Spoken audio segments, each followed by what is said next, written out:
The U.S. military has struck back at the Islamic State in retaliation for a devastating and deadly attack at the Kabul airport.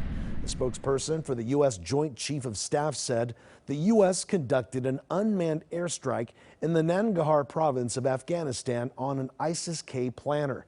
This comes after a suicide bomber killed as many as 170 Afghans and 13 American service members at the Kabul airport. And tonight, a new warning that more attacks are likely in Afghanistan as the White House says the mission enters its most dangerous phases yet. Tom Waite now has the very latest on the terror threat. Tom?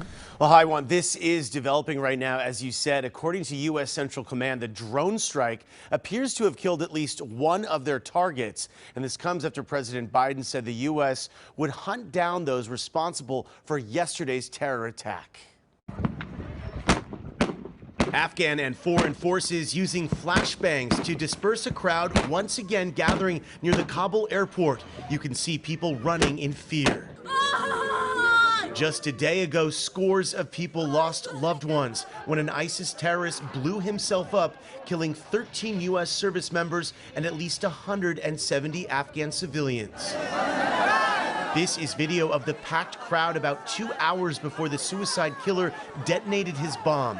He was believed to have been wearing a 25-pound vest of explosives, which caused devastating carnage. We do not believe that there was a second explosion at or near the Baron Hotel, that it was one suicide bomber. The bomber believed to be a member of ISIS-K, the Afghan ISIS offshoot blamed for the deaths of hundreds of Afghan civilians. Most recently, the suicide bombing in May of a school that left at least 90 dead, the majority schoolgirls. But even with the scenes of carnage and death, there were scenes like this of hope. An Afghan family made it out to Omaha, Nebraska, and reunited with relatives. One of the men was a translator for the U.S. military. The family worries for those left behind. Later on, they will find those people that they work with the U.S. Army.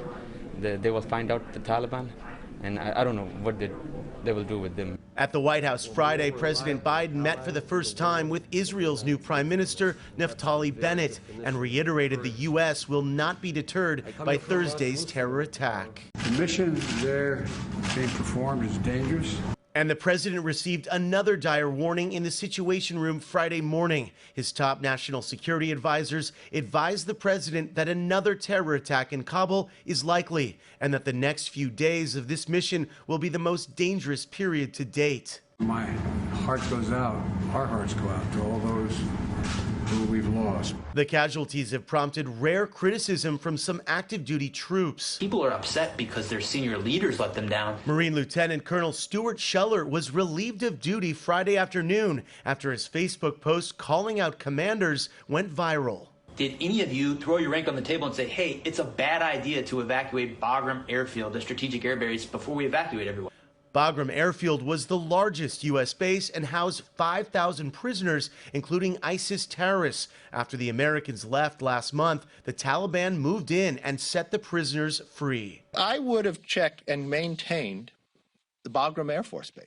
California Congressman and Republican Minority Leader Kevin McCarthy slammed President Biden's Afghan strategy, but minutes after he said troops should have stayed, McCarthy seemed to reverse that stance. I don't think people are arguing about whether we should have left or not in Afghanistan. Afghan and foreign forces using flashbangs to disperse a crowd once again gathering near the Kabul airport. You can see people running in fear. And that terror attack has ignited a political firestorm in Washington, with some Republicans even calling on the president to resign. The White House is brushing off those calls, saying the focus should be on the brave U.S. men and women carrying out an evacuation mission that almost every lawmaker supports. Juan, back to you.